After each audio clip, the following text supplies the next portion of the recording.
เป็นยังไงเสียคืนเดี๋ยวนี้คือเห็นประพัดแล้วไปไทยแล้วบ่แม่นไปแล้วเอ้าแล้วเจ้าฮะเจ้าอยู่ในได้ใช่ไหมเฮาก็อยู่ผู้เดียวเฮานี่แหละบ่ถึงกระยาตอนนั้นประเทศเขาผ่านมีแต่ว่าเฮาอยู่ผู้เดียวความหมายคือแบบความหมายแบบว่าอยู่ไผอยู่มันอยู่ไผอยู่มันโดยเฮาบ่เลือกฟื้นหาเขาเด้คือแบบเฮาอยู่คนเดียวหั่นนะบัดนี้คือแยกกันอยู่บ่บัดนี้วันใดแม่นอยู่ไผอยู่มันแล้วก็ถือว่าจบโซ100%อยู่บ่จังหน่อย100%จังหน่อยมีผู้บ่าวมาสนใจแน่นคนไทยมาสนใจบ่ยัน FC ผู้เพิ่นสนใจในโทรศัพท์นี่นะโอ้ยคันเพิ่นสนใจก็ยินดีเนาะยินดีบ่โยเฮาก็ยินดีบ่เห็นว่าตัวเพิ่นชื่อใดบ่ตัว1,000%นะเนาะล้านให้100เลยให้ล้านเลย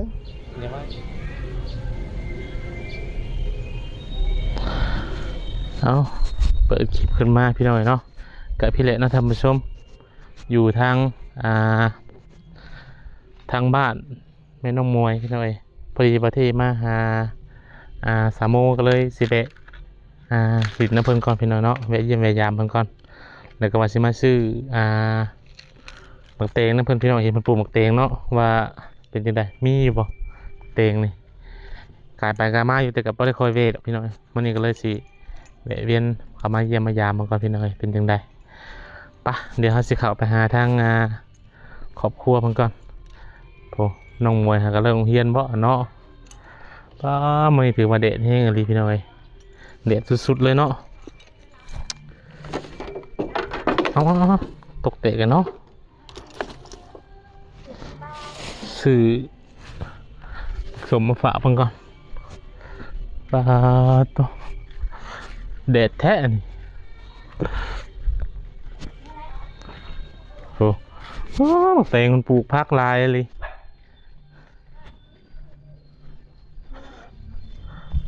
สบายดีมั้งล่ะหากลงเฮียนบ่เพื่อนน้องมวยที่พักเพื่อนปาติโทเนาะสุดยอดหน่อยขางนี้ก็แม่นจริงได้นี่มิตรีแทบไปข้างในเบิดเนาะ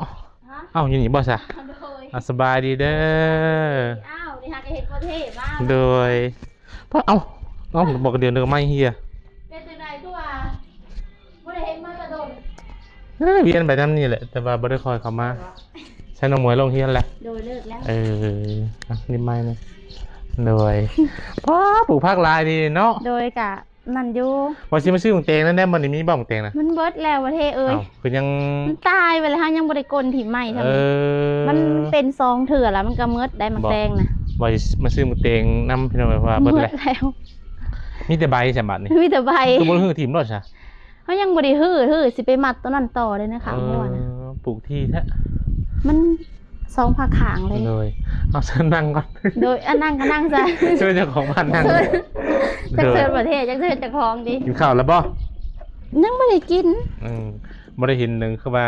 เซาะใส่ขึ้นเนาะเซาะใส่สิบ่เฮาสิบ่เฮาดำขึ้นได้ซั่นนี่แหละเอาของฝากของตอนโดยขอบใจละลายได้บ่ได้ไปใส่บ่มันบ่ได้ไปใส่จักก็เอาลงอีกก็ได้เป็นหยังเห็นหน้าจะนำแน่เจ้าก็ตั้งไว้ก็ได้ตั้งได้ใช้บ่มีตั้งครับบ่ได้ซะบ่มันสิตั้งได้ตั้งลมเลยเนาะโดยบ่ได้ไปใส่อยู่เฮือนนี่แหละช่วงนี้เด้เฮ็ดงานสายเดี๋ยวนี้บ่ได้ไปประเทศมีแต่อันอยู่ในเฮือนอยู่ในบ้านโดยมันบ่พอได้ไปเฮ็ดเวียกหั่นนะนั่นเทื่อลูกไปโรงเรียนเฮาก็อยู่เฮือนอยู่ซ่านไปมาคือเก่าคือบ่ค่อยเห็นหน้าบ่เฮาก็บ่ได้สู่ไปใส่ดังเทื่อเฮาไปหาหมู่หั่นแล้วก็มาดังเทื่อก็อยู่ในเฮือนนี่แหละแต่ก้าวก็เห็นขี่รถไปขี่รถมาเฮ็ดเมื่อก่อนน่ะไปแท้เมื่อก่อนน่ะไปเฮ็ดเวียกในเลือกไข่เลือกหยังค่ะเด้ไปดูอยู่ช่วงนึงนะวันนี้ได้มารยาแล้วแม่นเขาบ่ได้เลือกมีแต่ผู้ชายเด้เขาเอาแต่คนหันเฮ็ดก็เลยบ่ได้ไปเลือกไข่เลือกไปได้ไข่เน่าเอาคัดออกตัวมันขี้ลายหั่นเด้เฮาก็เลือกออกหั่นเด้แต่ก็เอาตัวมันเรียบงามๆใส่แพ็คเดี๋ยวนี้เพิ่นเอาแต่คนในโรงงานเฮ็ดเองเมื่อก่อนจะเฮาก็ได้ไปตลอดนั่นแหละโดยแบบไข่มา2คันแล้วโทรหาเด้เพิ่นให้มื้อเท่าใดนะบ่ได้ว่าเป็นมื้อแบบคันสิว่าก็แบบเฮาเลือกแล้วไว้ก็ได้ละไว้หั่นเด้เมาว่าซั่นซะแม่น จะเสียข้าวเดียวก็เป็นได้100,000 200,000หั่นน่ะบ่เท่ โอ้ก็ดีแล้วแหละ โดยแบบว่าแล้วแต่เจ้าสิเฮ็ดเขาสิเข้าจักมื้อก็แล้วแต่เจ้าให้มันแล้วในประมาณรถหนึงนั่น อืม ประมาณหาคนจะเข้าไป โดย ไปเลือกใคร พอดีมาเราเห็นเพิ่นนั่งอยู่พี่น้องแล้วก็เลยว่าแวะดินน้ำเล่าก่อนว่าซะ โดยบ่เป็นหยังเฮาเป็นคนง่ายๆมาแบกอ่ะเฮาก็เว้านํคือเก่าหั่นแหละประเทศเอ้ย เดี๋ยวจะหน่อย FC สิลืมมาเข้าไปอัปเดตให้เบิ่งก่อนหน้าว่าเนาะ เฮาอยากแต่ FC เพิ่นได้ด่าว่ามาเฮ็ดหยังอ้าวอยู่แต่เฮือนเถอะว่าบ่ได้ไปไส เอ้าบ่มีอยากเฮ็ดเนาะสิได้จ้ะ โดย ก็อยู่เฮือนนี่แหละ แม่น โบตี้ไปแล้วนี่ ถึงสิมาซ่ามาไวก็คือเก่าคนคือเก่าประเทศบ่เคยลืมตัวเองว่ากำพืชมาจากไสหันนะอันนี้บ่ได้เว้าดีต่อหน้าเนาะรับหลังก็เว้าคือกันหมด เออ เฮาบ่เคยลืมในประเทศ โดย เฮามีเฮือนมีรถก็ย้อนผู้ใหญ่ย้อน ย้อนผู้ FC ใหญ่ ย้อนเพิ่นเบิ่งเฮาเคยถูกข์เฮาเคยลำบากเฮาก็จำได้หมดเฮาบ่เคยลืมโตใครสิเข้ามาก็อย่าถ้าเพิ่นยินดีเข้ามาเฮาก็ยินดี ดีต้อนรับ แม่นเฮาบ่เคยขี้คุย อย่าว่าเขามาอะไรนี่ไม่ต้องเขามาเหมือนบ่ บ่เคยลืมกำพืชตัวเองว่าเคยมาจากไสจำได้ตลอด เออเดี๋ยวคลิปนี้นี่สิมีดราม่าอีกแจ้งน้องบาเทเข้ามานิดหน่อยเนาะ บ่เป็นหยัง จะอ่านคอมเมนต์อยู่บ่ ฮะ อ่านคอมเมนต์เป็นอยู่บ่ บ่นี่บ่ได้สนใจ จะบ่ได้ ลย เป็นบ่หนังสือเป็นอยู่ บ่ บ่ ได้เป็นหนังสือนะโทรศัพท์มันเล่นได้แต่บ่เป็นหันนะ เออ สิด่าหรือสิปล่อยก็บ่เสียใจ บ่ซีเรียส บ่ซีเรียสเลย อืม เพราะว่ามันบ่ได้เฮ็ดหยังดีขึ้นเด้เฮาตอบโต้คืนน่ะ แม่น เฮาปล่อยวางไปเลย ๆก็คือคลิปนี้ก็มาอัปเดตถ่ายให้พี่น้องเบิ่งซื่อแล้วพี่น้องน้องบ่ได้เป็นว่าบางคนก็สิดราม่าจังซี่ก็ แม่นแบบว่า ก็แล้วแต่ ก็บ่เสียใจ อืมโดนๆเจอกันเทื่อ แม่นก็เคยเห็นกันอยู่เนาะ อืม บ่แม่นว่าบ่เคยเห็นกันหันนะประเทศ โดย ข้อยก็บ่แม่นสิเป็นคนแบบอันนั้นหันนะ อืม เพิ่นดราม่าหรือว่าบางคนก็มีผู้ฮักผู้ซังบ่ว่าแต่ FC หรือว่าคนเฮาธรรมดาคือกันประเทศ แม่น ถ้าสร้างแล้วนะฮะคนเฮาก็สร้างคือกันอยู่ใกล้กันก็สร้างถ้าเฮ็ดให้สร้างก็สร้าง โดย แต่ว่าเฮานี่บ่เคยลืมกับพึ่งตัวเอง แม่น มีเฮือนมีรถแล้วสิมายิงอวดโอ้เฮาก็บ่เคยอวด อืม เฮาจำได้ตลอดว่าเฮามีจากไสได้จากไสย้อนผู้ใหญ่ใจดีหรือว่า FC เนาะ แม่น เพิ่นก็เคยสัมภาษณ์เฮาก็บ่เคยลืมบุญคุณเพิ่น โดย อันนี้ว่าออกจากใจเลยประเทศแบบว่าเฮาเองก็เป็นคนแบบว่า โดย บ่ แบบว่า อันนั้นหั้นนะบ่แบบว่า บ่หยัง บ่ปิดบังอิหยังหั้นนะแบบเว้าออกไป เป็น เลย คน หั้น ซื่อๆ นะแม่นคนซื่อๆหั้นนะแบบว่า เออ มีหยังก็เว้าตรงๆไปเลยหั้น คน นะ ตรง มันเรื่องธรรมดาที่ว่า FC หรือผู้ใหญ่เพิ่นบ่มักก็มีมักก็มีก็แล้วแต่บางคน ๆอืม มาเปรียบเทียบว่าคนเฮาใกล้กันก็ยังสั่งกันเนาะถามว่าอิจฉาเฮา อืม อิจฉาเรื่องหยังหั้นนะแบบใดนะเฮาก็บ่มีหยังอิจฉาหั้นนะ โดย ก็ยังแบบยังเบียดเบียนหั้นนะประเทศนี้ก็เว้าความจริงหั้นนะ อืม แต่คนคือเฮาแหละบ่ได้เบียดเบียนไผอยู่แบบนี้แหละคือประเทศเห็นนี่แหละ มาก็อยู่น้ำหัวน้ำสวนน้ำหลูน้ำลานปานนี้แหละ โดย ตามภาษาเฮานี่แหละ คือมีสมอยนะบางคนสิมเนาะไปทางไหนเพิ่นก็แบบ น้องแม่ก็บ่อยู่ไปกับน้องปลา เออ จักไปไสไป เพิ่นออกแล้วบ่ท้องหมอปัดเซตติ้งหยังนะ อันน้องไม้ฮะ เออ เห็นออกอยู่ได้มื้อน่ะเห็นมาอยู่นั่นค่ะ แล้วเพิ่นก็มานอนอยู่บ้องคืน มามื้อเดียวแล้วก็ มามื้อเดียว ออกมานอนหาไม่เฒ่าเพิ่นบอกนั่นแหละส่วนหลายมีแต่เฮาอยู่เฮือนในประเทศเฮาปากบ่ได้เฮาย่านงัวหยังเข้าสวนเด้ เรียนงัวเข้าสวน แม่เห็น อืม ลูกโรงเรียนเฮาก็นึ่งข้าวนึ่งน้ำหยังก็เบิ่งนี่แหละบ่ได้สูบ โดย ไปไสนะถ้าไปคือไปหับหลานตอนเลิกงานเลย5 โมงเลย ลานบ่ได้อีก ลูกของเอื้อยเฮามาเฮ็ดงาน มาใหม่บ่ ไม่เห็น อยู่นี่แหละ เด้ น้อง น้อง กิ๊ กิ๊ บบ สุมกรให้เด้ตอนสบุญบรรณาไปถ่ายให้เด้ อ้าวใช่ๆเดี๋ยวนี้ เพิ่นไปให้เวียก ไปเรียก โดย เออ เพิ่นเข้ามาสิได้เดือนหนึงแล้วเพิ่นมาให้เวียกนะ มาอยู่นำเจ้านี่ขับมาแล้วมานอน โดย แล้วบัดนี้แล้วก็ไปตอนเช้ามา แม่นเฮาไปส่งไปหับ ใหญ่หรือบ่ ซ้ำน้องมวย คือบ่เคยเห็นว่ะ เจ้าบ่เคยเห็นเด้อมันโดนเลย บ่เคยเห็น โดยจะโดนแล้ว ไปไหม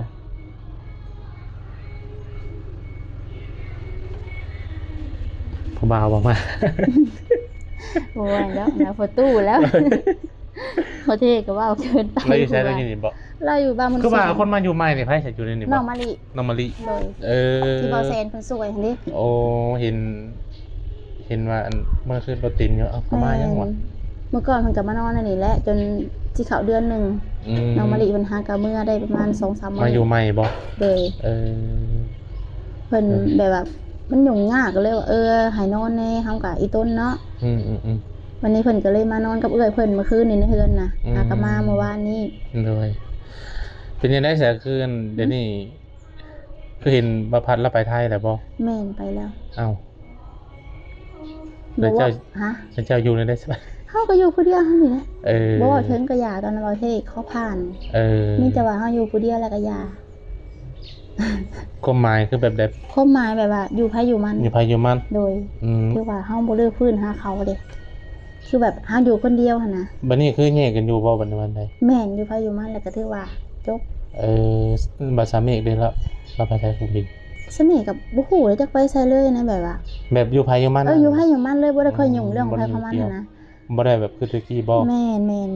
อันนี้เฮาก็บ่ขอเว้าเนาะ เออ มันจบไปแล้วหั่นนะ อืม คือว่าผ่านเลยซะมีแต่ว่าเรื่องเฮาอยู่คนเดียวนี่นะสิเอาจังใดตอนนี้ แล้วเราไปไทยเจ้ากับบ่เหงาบ่จะอยู่คนเดียว เฮาบ่ธรรมดา ธรรมดา ก็มี มี เงา ลูก แน่บ่เงาแน่ส่วนหลายเฮาก็บ่ได้คิดใส่ใจดอกเรื่องแบบนี้นะ เออ ต่างคนต่างอยู่ก็ไปก็บ่เป็นหยัง เออ เฮาเองก็อยู่แบบนี้แหละ อืม มีบางมื้อแน่ก็เงาแน่บ่เงาแน่เงาก็คือน้ำเงินน้ำแรงน้ำง่ายเฮาคิดไปแบบเลื่อยเปื่อยอะนะ ก็พออยู่ลูกกันแล้วเนาะ แม่นเฮาสิอยู่จังไดแบบว่าเฮามันบ่มีเสาหลักเด้ อืม เฮาเป็นเสาหลักคนเดียวเฮาคิดตัวนี้นะที่สุดเลย อืมบัด เรื่องนั้นเฮาบ่ค่อยปานใด บัดน้องบีมน้องอย่างนี้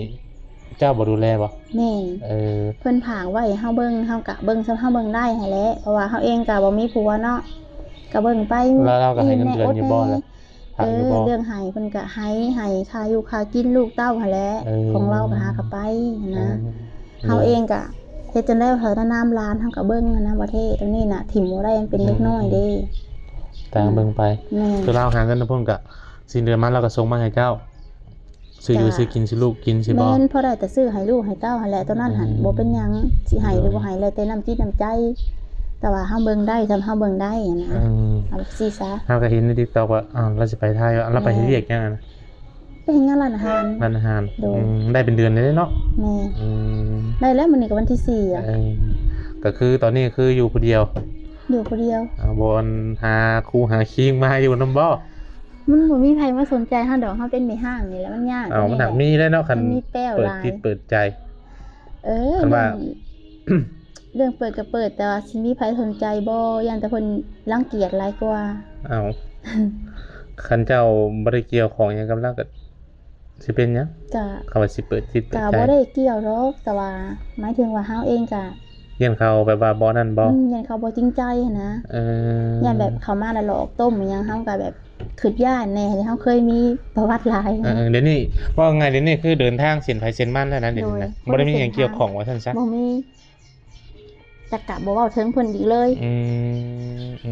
แบบซี่แหละ ไปบ่บุญมื้อนั้น บุญบรรทัดพลนะ เออเฮาไป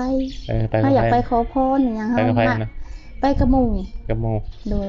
แม่นบ่เด้เนาะ ไปกับหมู่ผู้หญิง ม่วนอยู่บ่ ก็บ่ม่วนปานใดแล้วเฮามันจักอะไรไปกลางคืนบ่เคยกลางเว้นเนาะไปขอพร คือเล่นของม่วนมีลำวงลำหยัง ไม่ได้เข้าเด้ บ่ โดย เออ ไปกับหมู่คนซิมเด้ อืม เขาก็มีครอบมีครัวแล้วไปนะมีแต่ผู้ใหญ่ไป อืม ไปขอพรอยาก น้ ไป องม ข ว อย ได้ พ จะ ร บ่ได้ไปบ่น้องมวย ไม่ได้ไปไสเพิ่นขับมาแล้วนอนอยู่เพิ่น พ่อลูกเปิดหูเปิดตาดอกจังก็ บ่ไป บ่ไป โดย เพิ่นบ่ไปเอง เพิ่นบ่ไปเองได้ เออ ไปอยู่บรรทัดนะเพิ่น เลิก ไป บ่มามันน่ะ ประมาณ10:00 นไป 10:00 นปลาย โดย ก็บ่ได้ไปแล้วเนาะ อืม ได้หยังแน่ไป ไม่ได้หยังได้แต่บังคลามมา3วัน บักกะลามธรรมดาเนาะ บังคลาม ได้บักกะลามมาฝากลู ก็ ก ได้บุญมาฝากประเทศนำเด้ สาธุพี่น้อย ป เนาะ ระเทศได้ซะ ไปอยู่ ไป แต่ว่าเฮาไปบุญ เลิก ธาตุ บ่ เพิ่นนะบ่ธาตุ ถาดโพนบ่ถาดอันถาดบ้านอีโพนฮะ ธาตุพนม ถาดพนม ธาตุอีโพสมาได้อีกธาตุโพ ไปจักมื้อจะไป ไปวันที่1ครับไปนะป้าคนหลายนะ อืม เคยไปอยู่บ่ บ่เคยไปจักเทื่อ บ่เคยไป เห็น เทื่อ แต่ใน YouTube นั่นแหละ เออ แบบนี้แหละประเทศชีวิตคนเฮามันบ่แน่นอนจักอย่าง เดี๋ยว สู่ไปอยู่ ก็ ไป จะมากลายไปกลายมาเอาขึ้นไปสมอยนี่ไปใส่ได้ป่ะ คันเฮาออก ก็คือ คือเฮาออกนอกเลยเฮามาอยู่เฮือนเด้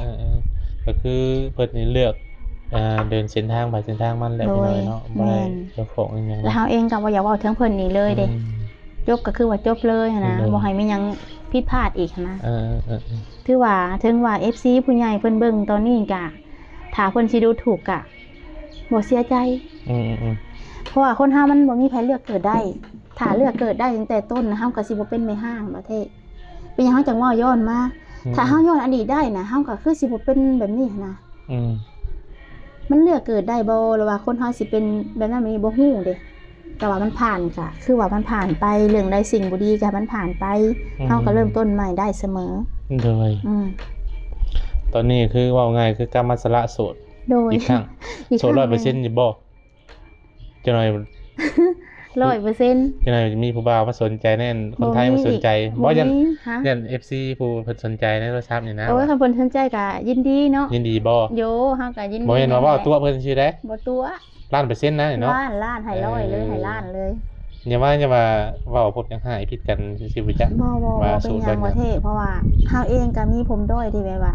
เป็นหยังจะเป็นนี่เฮาก็ยันเพิ่นเข้ามาแล้วยันมาตัวมาต้มอีกนะเฮาก็บ่อยากเป็นอีกคือเก่าหั่นน่ะเรื่องโสดก็โสดแต่ว่าเขาสิเว้าก็เฮาบ่เคยคุยไผเลยเด้เฮาลิ้นแต่โทรศัพท์เฮาก็บ่เคยจีบไผอีกก็มีบอกแบบเข้ามาจีบมีแต่เฮาบ่รับแม่น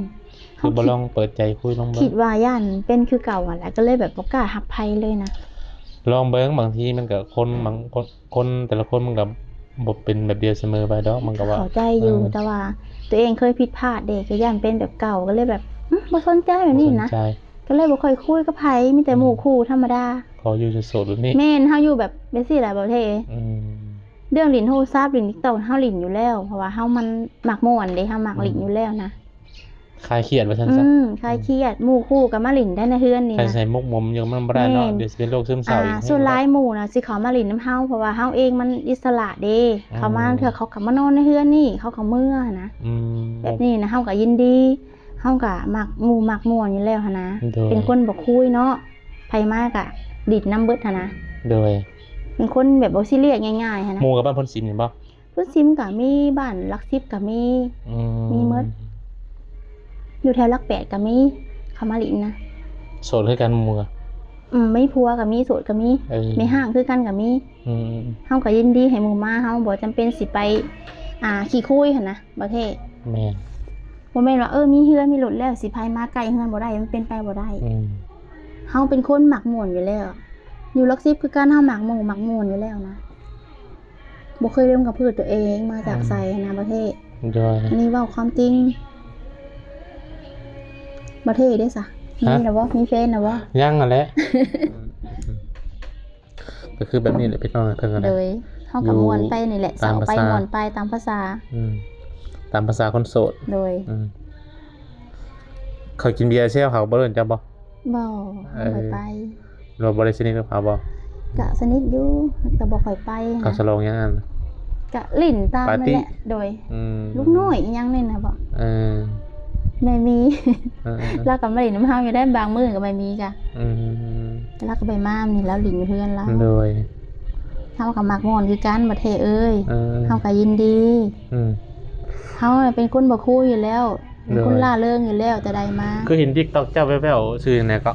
ชื่อ TikTok เฮาน่ะ FC เพิ่นน่ะไม่ยังอันชื่อ TikTok เฮาสาวสวรรค์อยากมีคู่สาวสวรรค์อยากมีคู่แต่ว่าตอนนี้ยังบ่มีคู่ยังโสดบัดว่าสาวสวรรค์จะมีคู่เพิ่นว่าเขามาจีบเพิ่นว่าบ่เอาอีกแล้วชื่อเฟซก็อีหยังสักวันฉันจะลืมเธอให้ได้อีหยังสักวันฉันจะลืมเธอได้ภาษาไทยบ่แม่นภาษาไทยบ่น้องโดยภาษาไทยติดตามเฮาแน่ประเทศกับ TikTok เฮานะเดี๋ยวสิติดตามแล้วเห็นเลื่อนเห็นแว่วๆเยอะติดตามเฮานี่เด้อเดี๋ยวสิไปค้นหาเพราะว่ามันขึ้นฟีดอยู่เด้โดยพี่น้องเนาะสำหรับหนุ่มๆท่านใดที่สนใจอยากลมก็ไม่ต้องมวยก็ติดต่อกันประเทศเดี๋ยวว่าขาดอะไรเฟซเดี๋ยวก็กินลืมเลยสักวันฉันจะลืมเธอให้ได้สักวันฉันจะลืมเธอให้ได้ TikTok ก็คือสาวสวรรค์อยากมีคู่โดยนี่แหละพี่น้องติดต่อหาเพิ่นได้เนาะตอนนี้มันก็โสดแล้วว่าใช่โสด 100% 1,000%บ่มีใครสนใจเฮาดอกขี้ไล่ก็ขี้ไล่มีแป้วก็มีแป้วบ่แน่น่ะเอาแป้วแล้วเคยมีผัวมาก่อนลาคีบ่จะมีลาคีเนาะมันก็เฮาก็ยอมรับความจริงเฮาเคยมีผัวมาก่อนยันแต่เพิ่นหับบ่ได้มันหับมีผู้หับได้ก็ซัดมันก็มีอันนั้นเบิดนั่นแหละทุกมื้อนี่นะ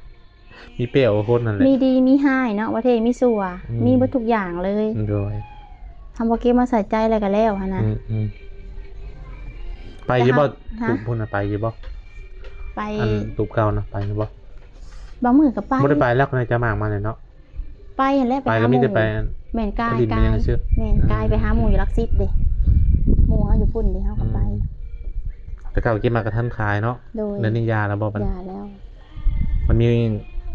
บ่ได้มีให้ขายได้นั่นเนาะ บ่มี เจ้าก็บ่ไปเก็บขาย มั จ้ะ นขายบ่ค่อยดีประเทศ เพราะว่านะก็เลยแบบบ่ได้เฮ็ดบ่ได้หยังเลยนะ อยู่แบบนี้แหละเทื่อก็ไปหลักจอบอีหยังเฮาก็ไปอยู่เทื่ แต่ อ สวนลังบวง แม่นคือเฮาเคยไปหั่นแหละเฮาก็ไป แบบมีงานมีหยังนี่ไปเจ้าเนาะ โดยไปคือเก่าเฮา เพิ่นหาแบบ แม่ จ้างแบบ เฮาก็ฮู้จักคนอยู่แถวในเมืองเมื่อก่อนเฮ็ดงานก่อสร้างเด้ อืม เฮาก็ไปแบบนี้นะ อืม คือเก่าคนคือเก่า บ่เรื่องงานบ่อยากจดมาซั่นซะ โดย ไปบ่ไผจ้างหยังก็ไป ไปหมด รับงานหยังได้เจ้า ฮะ รับงานหยังได้ อ้าวก็รับงานซักผ้าซักแพรรับจอบเมียนเฮือนเมียนซ่านี่แหละ ปัดกวาดปัดถู แม่นเฮ็ดเบิดคือเก่าเฮาแหละ ล้างสวนล้างบวง ได้หมด อืม บ่ได้ ครบ ยาก ชุดนะเนาะ โดยถอแต่บ่ได้ไปอันคนมันก็ตัดอ้อยมันไกลเฮาบ่ไป พุ่นบ่อยู่พุ่นบ่ โดยอยู่แถวรัก35ก็เก่งแท้น่ะบ่ได้ไป อืม ถ้ามีหมู่ก็พอไปอยู่แถวอ่า ไปแล้วกลับบ่ไปพุ่นนะหรือว่าน อนแหละ นอน แถวบ้านเฮาก็มีตัดอ้อยนี่แม่ให้มาตัดดูแต่เฮาบ่มีหมู่เด้ อืม แถวจังแห่นเด้ อืม ต่อใส่กันเลย อันนั้นสิบ่บ้านเจ้านะ ขึ้นทางพุ่นแหละ บ้านหยัง บ้านแท้กับบ้านนาโพแต่ว่ามันมีหนทางใส่กันเลย เป็นอยู่บ้านนาโพบ่เจ้านะ โดยบ้านนาโพแหละ แถวนี้ใช่เนาะ เมื่อก่อนเฮาก็ คิดว่าเจ้าอยู่แถวอัน แถวใด เซปอกเซปูนพุ่นนะ บ่ได้เฮาอยู่บ้านนาโพน่ะเก่งในประเทศ นา เจ้า โพ ลื นี่ ม เก่ เล ง ยสิว่าบ้านเฮาบ้านนาโพ บ้านพ้นเรือพ้นหยังไงนะเนาะ โดยคือทางนั้นแหละ บ้านเมียพอแล้วนั่น มันเดือหั่นได้ บ้านเดือแม่นแต่เราเสียแล้ว เออ ผมบ่ได้เคยถามเจ้าว่าอยู่บ้านนั้นบ้านนี้ อืม อยู่แถวบ้านนาโพ บ้าน จริง นาโพ ก็เมื่อเรื่อยอยู่บ่ เมื่อวานมาซื้อกับเมื่อหาแม่อยู่เมื่อดินำแม่เมื่อเอาใบประกาศน้องมวยมันเหี่ยประกาศปหาเด้ เป็นยังไงการทำการเย็นนมมวยนี่ซะ ดีขึ้นอยู่ ดีขึ้นอยู่ เพิ่นก็ได้ มอได้แล้วปีนี้ ม .4 แล้ว ม .4 แล้ว โดย อืม เพิ่นก็เป็นคนเรียนเก่งอยู่แล้วน้องมวยนะก็ดีอยู่ประเทศเพิ่นก็ได้สมเพิ่นอยากเรียนอยู่ เฮียนตั้งใจเรียนจนจบพุ่นบ่นี่หรือว่าจบ เพิ่น มา แห เจ็ ล้ ด วเพิ่น บ่ ว่าเพิ่นอยากเรียนหมอ7เพิ่นแหล้วเพิ่นว่าคันว่า ม เรียน เจ็ ก็ ดเลย เรียนให้มันสุดเลยเพิ่นว่าบ่มีก็สิบื้นเพิ่นว่า อืม ก็แล้ว จ แต่ น ลูก จบจนนั้นได้เป็นอันนั้นบ่แล้วเนาะ โดย อืม คันว่าเพิ่นเรียนหมอ7ก็ดีใจนะเพิ่นก็เพิ่นจบม7ก็หาให้เวยกให้งานเฮามีใบประกาศเนาะแม่นอยู่ม4ก็ได้อยู่แต่ว่าบ่เท่าม7หั่นนะประเทศ แม่นๆพอจบมาเจ็ดนี่มันสิเฮ็ดงานหยัง สิบื้นไป สบาย สิให้เพิ่นเรียนหั่นนะ คือแบบไปเฮ็ดงานอยู่ไทยหยังเฮาก็สิได้งานดีๆเด้ แม่น คันจบมาเจ็ดงานออฟฟิศบ่หรือหยังประมาณนี้ อยู่แบบนี้แหละมีบ่มีก็เรียนไป เออ ค่ะเพิ่นก็บ่ได้กล้าโรงเรียนก็ขี่ไปรถเสือก็ย่างไปก็มี อืม อิงตามมาแหละคือเฮาก็บ่เป็นหนังสือเนาะ อืม ลูกเป็นใครแน่ แม่บ่เป็นกระยานนะเนาะ แม่ ก็แต่ลูก เป็น นะ แม่นี่เป็นแต่เว้าแม่น เป็นแต่เว้าจบมาเจ็ดแล้วก็สบายเลยคันเรียนจบมันเพิ่นคือว่าแล้วมันก็ใช้เงินใช้หยังหลายอย่าง ใช่ประเทศเพิ่นก็ใช้คือการส่งนี่ก็เสียเทื่อแหละ50ผู้ใดคันเสียก็บ่ได้เสียน้อยได้ห้องใหญ่หั่นนะ อืม ไปประกาศบางทีนี่ก็หมดหลายเติบอยู่ได้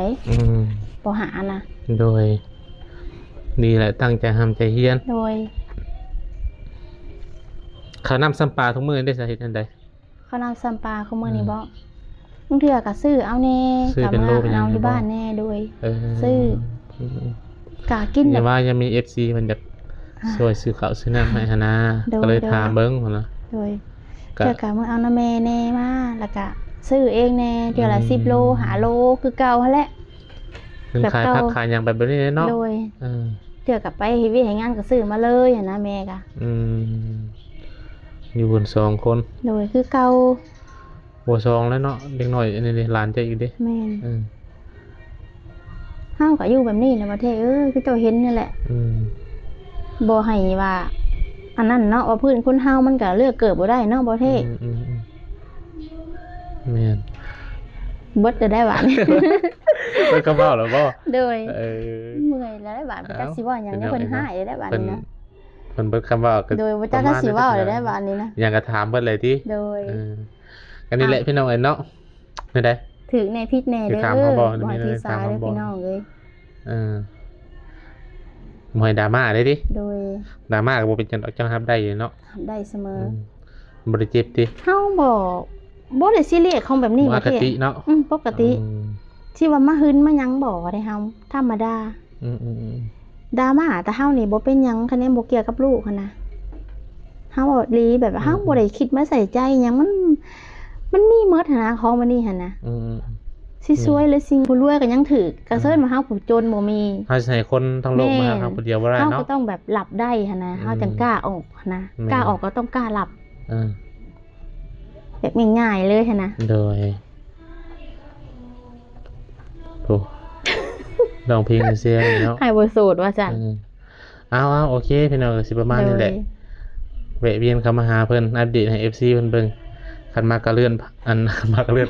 คันมากก็เบิ่งพี่น้องเนาะบ่มากก็เลื่อนผ่านบ่ให้ดราม่าพี่น้องเนาะนี่ก็ได้ก็แวะมาเยี่ยมมา เป็น ยาม กำลังใจให้ พี่น้อง ข่อยในเด้อ โดยสู้ๆเป็นกำลังใจให้เป็นกำลังใจให้ทั้งน้องมวยแล้วก็เจ้า โดย สู้ทั้งแม่ทั้งลูกนั่นแหละเบิ่งแย่งกันไปนั่นแหละมีหยังอยากเว้าบ่ หึ มีหยังอยากเว้าบ่ ก็มีอยู่ เว้ามาติอันมาหยังเลย ก็มีอยู่เรื่องนึง เว้ามาเลย ก็บ่มีหยังหลายมีแต่อันผากขบุญกับคุณผู้ใหญ่หั่นแหละเนาะที่เพิ่นเคยช่วยเฮามาหั่นแหละเบิดสุขุสุคนหรือว่าทีมงานเบาเตียงหรือสาวบุญบรรณาเนาะก็เบิดสุขุสุคนที่เคยช่วยน้องมวยกับแม่มาก็ให้เพิ่นอยู่ดีมีแฮงเบิดสุขุสุคนกับบ่มีหยังหลายประเทศมีแต่เฮาก็ขอบคุญขอบคุณเพิ่นหั่นแหละบ่เคยลืม โดย ถึงเพิ่นสิมักหรือบ่มักก็อย่าเฮามีแต่ขอบุญขอบคุณเพิ่น ทั้งทีมงานบ่เตียงทองเบิดสุขุสุคนนั่นแหละให้เพิ่นอยู่ดีมีแฮงเนาะที่ผ่านมาเฮาก็บ่เคยลืมคันเฮาบ่ได้เพิ่นมาช่วยเท่ามื้อนี้เฮาก็บ่มีหยัง บ่มีในมื้อนี้ โดยบ่มีในมื้อนี้ โดย มีแต่พระขอบคุณเพิ่นหลายๆเด้อโดย ก็ประมาณนี้ติ โดย เบิ่นแล้วบ่บัดนี้ เบิดแล้ว ยังว่ามีอะไรอยากเว้าในใจนั่นยังอีก โดยเบิดแล้วบ่มีบัด โด นี้ ยโอเคสามวันนี้จบคลิปก่อนมานี่เด้อ โดย เดี๋ยวมื้อหน้ามื้อในสิแวะเข้ามาลิ้นน้ำใหม่นั่นแหละ โดยสบายดี สบายดี